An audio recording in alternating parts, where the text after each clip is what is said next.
Video.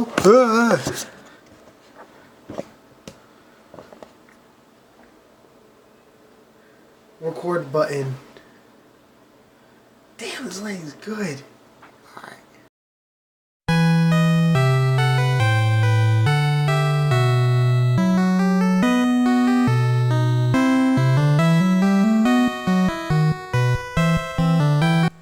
Welcome to beating every Final Fantasy game in order because something was wrong with me. Or BEFFIO BEFFIOBSIWWM, which is pronounced BEFFIOBSWWM. So welcome to BEFFIOBSWWM. I have and am on a journey to beat every single Final Fantasy game in order for a pretty long while now. Now, playing these games is not inspired by Tom Lazan and his series of videos and the final video that is genuinely amazing. I actually started the first game, Final Fantasy III, before they even posted their first video. Pretty funny.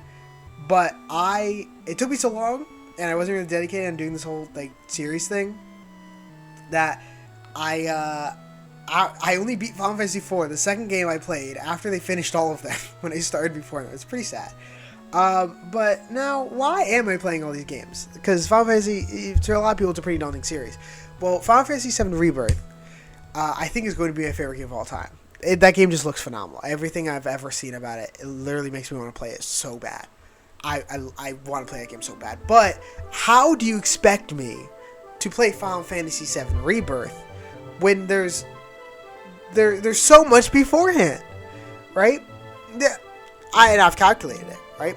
It's the 93rd game, book, or movie, according to me, in the entire series. I can't just jump on blind.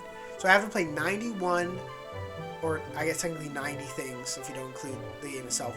90 things before I play Final Fantasy VII Rebirth. I know I said 93, and now it's 91.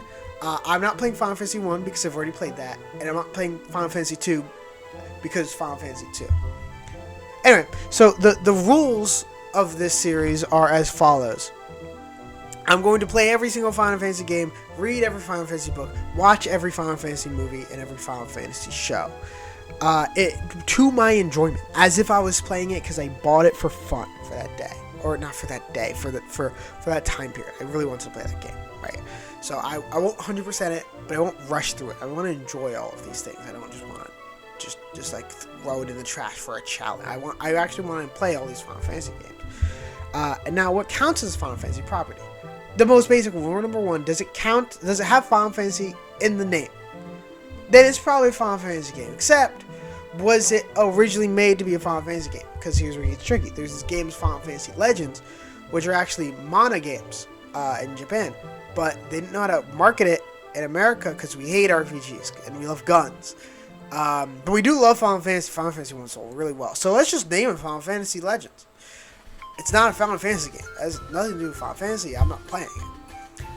There is Final Fantasy Adventure, which was later turned into a different series and renamed to Saga.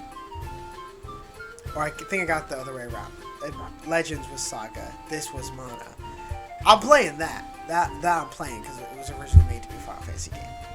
So we're going to go by the Japanese naming system over there, right? Alright. So, is it explicitly in the world of Final Fantasy? Then it's on the list. So, all of the Chocobo games, specifically the US translated Chocobo games, those are fair game. I don't want to deal with all the fan translations, all the Chocobo games, because it's a lot. I'm going to cut myself some slack. I'll play Chocobo's Dungeon 2 for the PlayStation, and Chocobo Kart, Chocobo GP, sure, why not? But I'm not going to play all of the ones that aren't in English, that I can't just get it unwritten for or whatever, or buy it physical. I don't want to do that. So, another thing before, let's go through my backstory of Final Fantasy. I bought Final Fantasy 15 the day it came out. I have the 1.0 disc for my PlayStation 4. I really been vibing with it. I'm not too big of an open world guy. At the time, I wasn't an action RPG guy. I thought it was going to be a turn-based RPG. So I was like, I'm not really vibing with it. Then, when Final Fantasy VII Remake came out, I bought original Final Fantasy VII. I played it for a while. 30 hours or something, and I stopped. Because I was like, I don't really know. I took a break in college or something. Then I got Final Fantasy 16, around when it came out, and that was really fun. I'm halfway through that, but then I finally stopped because I want to do this series genuinely. And also I played Final Fantasy 14 to see what an MMO was like, and I have like 30 hours in it. That's a good game. But again, I stopped because I don't know why. I didn't get it for free. There's like the whole meme about like, oh, Final Fantasy 14, you get Heaven's Sword and now Shadowbringers for free. I didn't get it for free. I was paying for the base. I don't know. I don't know why that happened. Okay, another thing. I started playing Final Fantasy 3 and Final Fantasy 4. I started this series, or like playing this series, so early, before the pixel remasters were ever announced, before anyone knew they were coming. So for Final Fantasy 3 and Final Fantasy 4, I'll be playing the 3D remakes, and then from then on, like I just beat Final Fantasy 5 yesterday, and Final Fantasy 6, Final Fantasy 5 and 6 are going to be the pixel remasters. So, you're going to need to know that for the video. I'm gonna mention a good bit, right? So, now get into it. I started Final Fantasy 3 on December 26th, 2020. Yes, December 26th, 2020. And I finished the main story on June 6th, 2023. And it took me 36 hours to beat. I think it's a pretty good ROI, right? Return on, you know, I got 3 years, almost 2.5, and 36 hours of gameplay. You know, it's good time management over there. And it was during COVID.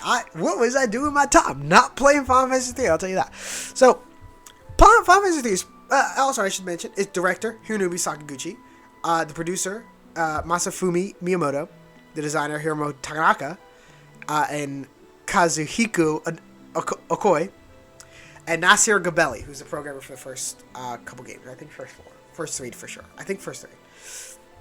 And then Amano with the art. Yoshitaka Amano. Oh my god, the art. Oh, it's so good.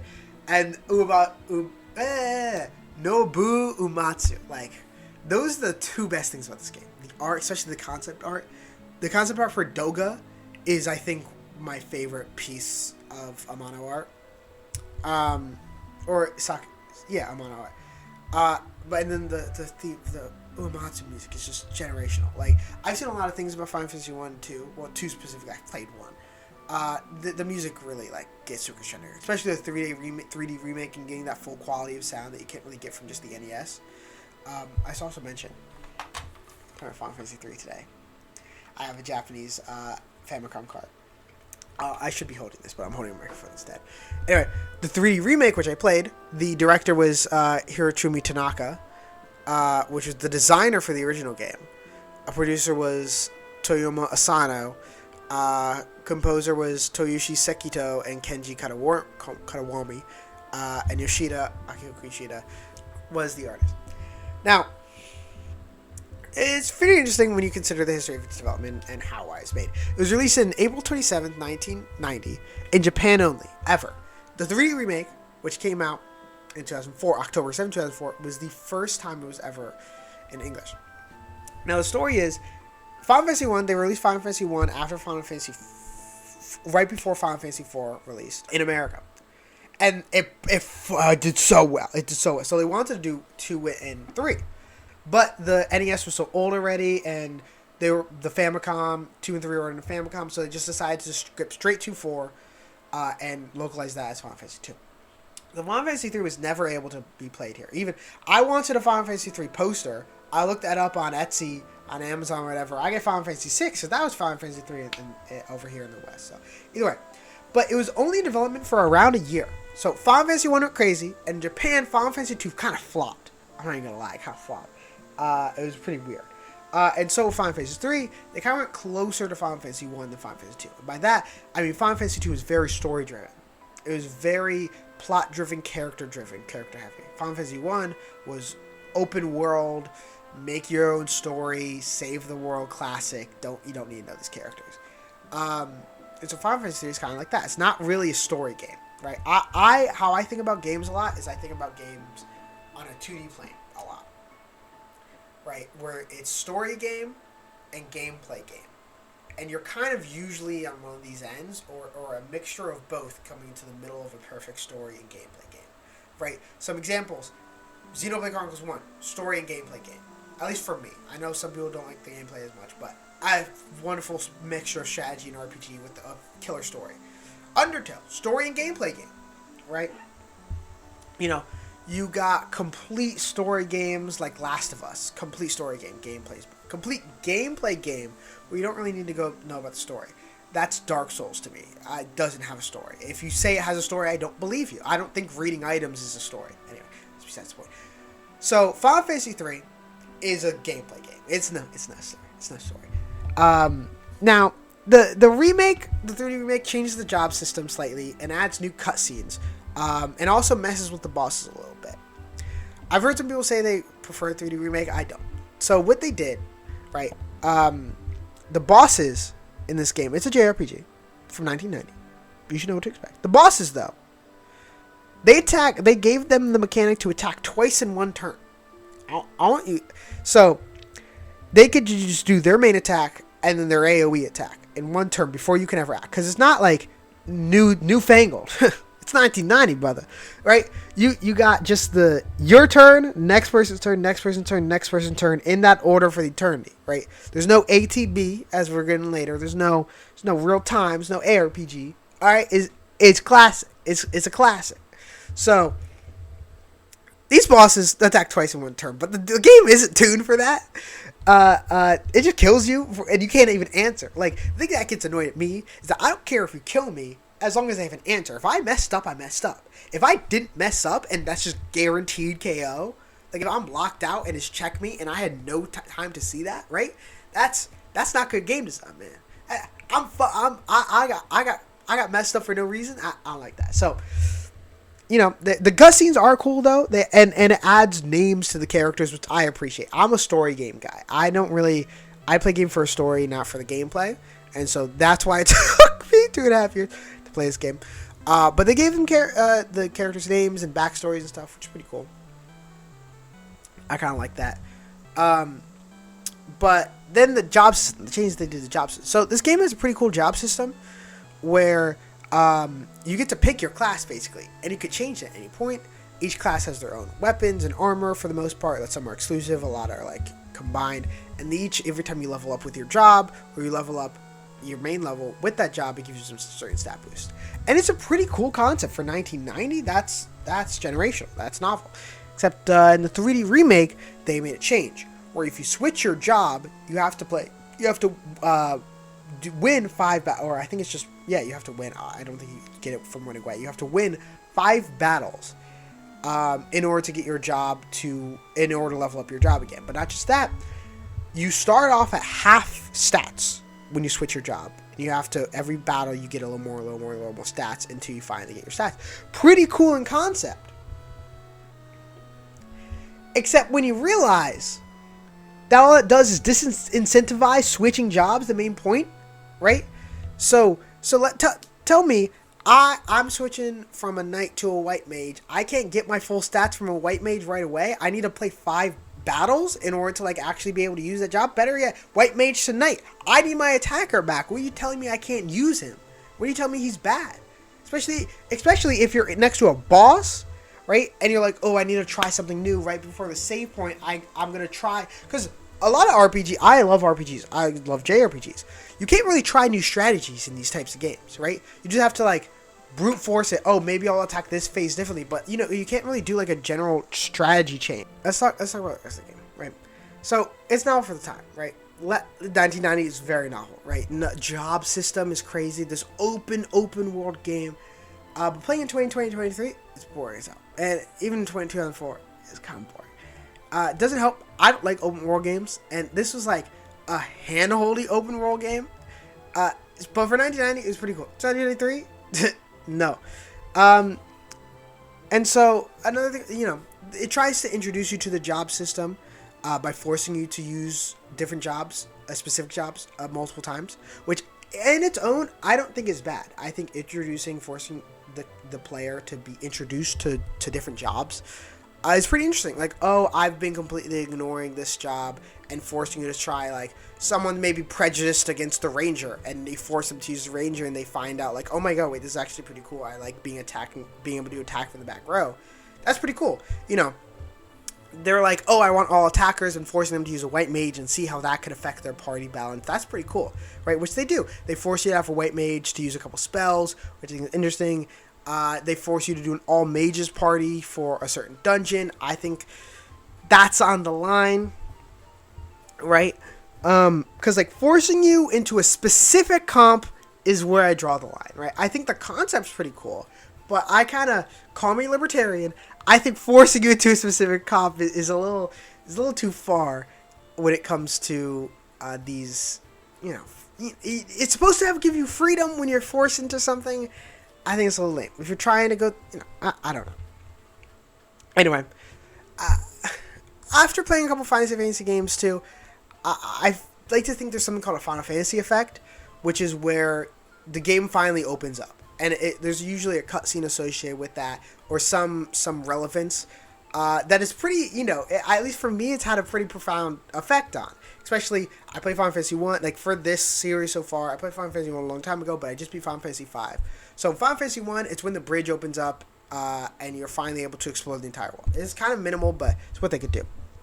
I forget Final Fantasy 2. For Final Fantasy 3, it's most undoubtedly when you get the airship for the second time, and you travel off the continent that you're on, or the world that you're on, like you go past the map, and you just are transported instantly to a world 50 times bigger than the already large world you were on. Turns out this entire time you were on this giant continent that a yellow chocobo took like 10 minutes to travel all the way around was just an island. A floating island on this massive world. Oh my god. It's an amazing moment. It genuinely is like the best moment about this game. Just like seeing that for the first time. I was spoiled on it, but even still it hit me. Just how big this world is. Because I was using the guide, right? It really drew me back at a point when I was kind of losing interest. So, the plot, like I said, there's really not a plot. It's really boring up until the very end, which I think is actually something interesting to talk about. Where basically the plot is you're the four warriors of light, you're by the crystals, you need to save the world from darkness, the world is being enveloped by darkness, right? And like most Final Fantasy games, the final boss, or most JRPGs, the final boss's last name starts with a Z or an X, and he's being controlled by someone else, right? So there's Zamus, I think, and he's being controlled by the Cloud of Darkness.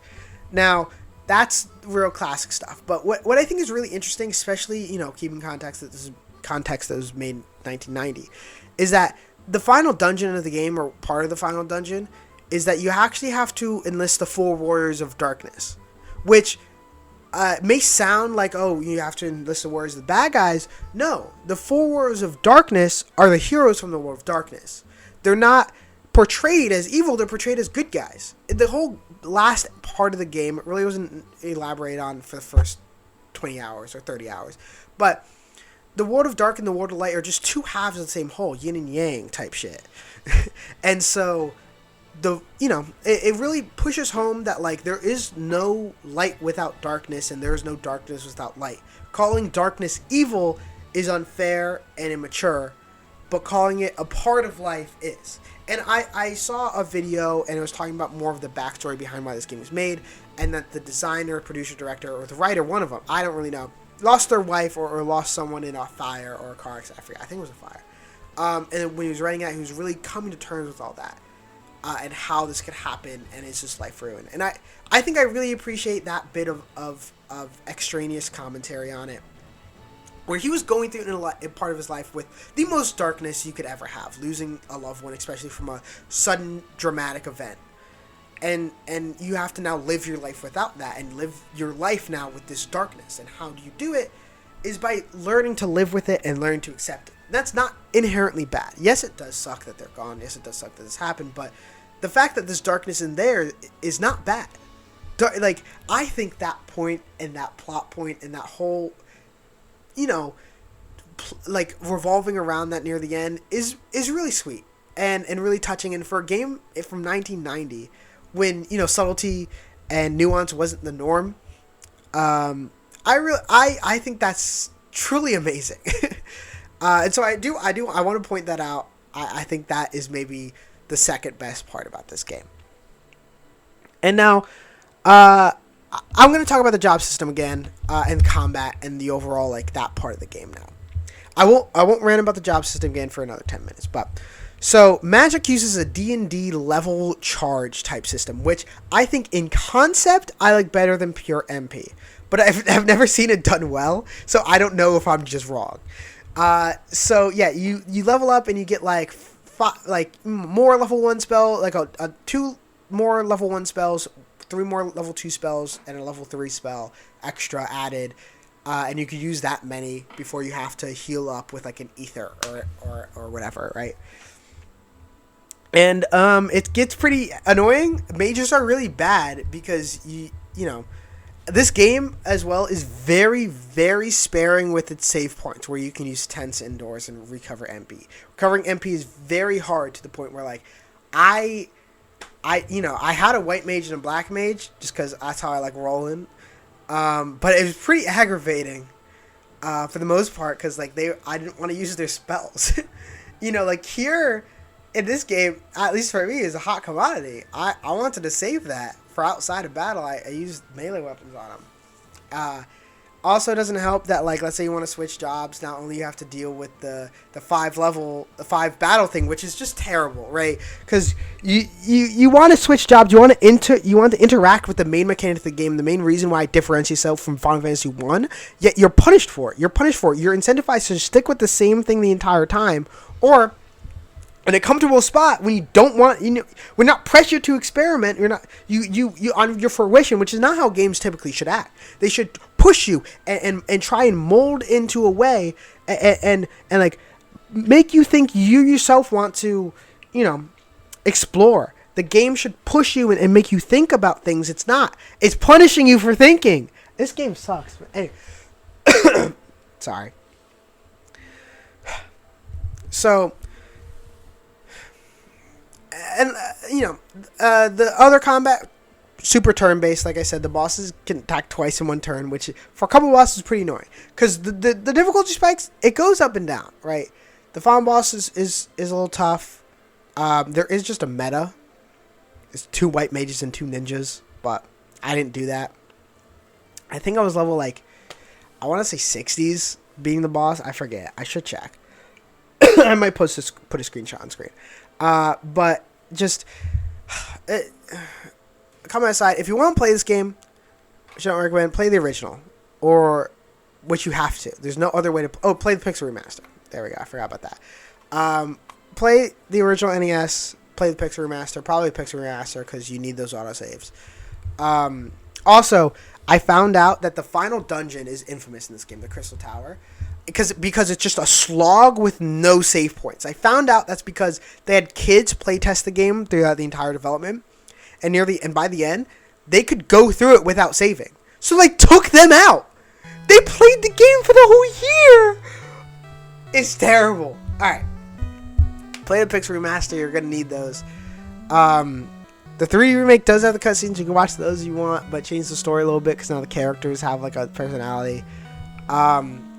And the bosses are just so disgusting, man. So just play this Pixel Remaster.